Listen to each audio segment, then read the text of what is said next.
What about Archie? Another disappearance. The Sussex's firstborn has also not been seen on the beach with his parents or on walks with the dogs for a long time.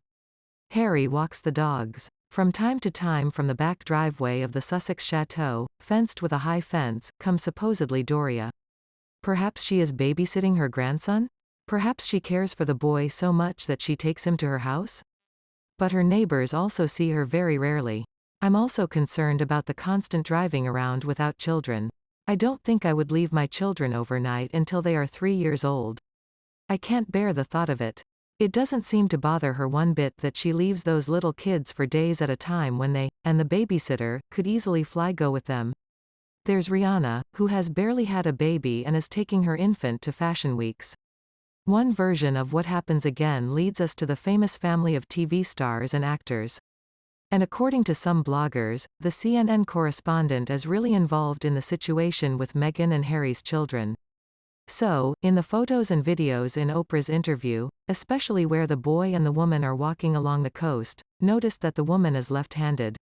So is Bryn. I wonder in that case, were there really any births in London? As we recall, the royal family was informed allegedly 8 hours after the birth. You just imagine the situation: you have a firstborn on the way, possibly a prince, and you are silent for about half a day after the birth of the heir. And then Thomas Markle's own grandfather and part of the royal family learns the news from the TV news. How's that? It's like this. And the christening. Who was baptized, when, who were the godparents? There is a version that Archie's godparents were Elton John's mother and her husband, which is why they keep quiet, so that the public, which still respects the norms of Christianity, will not be outraged. And there is a version that there is no one to baptize. Just as nothing is known about Lilibeth's baptism. The naive excuse that there was no time, the royal baptismal shirt is too small for a grown-up girl look ridiculous. The second version, again, the guest mother. Even her name is called. Surrogacy in the case of the royal offspring is now, according to the Anglican Church, a controversial thing to recognize as a full member of the BCS.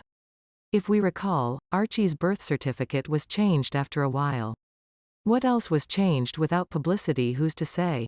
The royalists also found questionable details on Lilibeth's birth certificate. The very situation of children who demand titles and gratuity in a threatening tone, without showing them, is astounding. Of course, these are the versions. But who knows what else is hidden in the closet in Montecito? Subscribe to the channel so you don't miss new publications.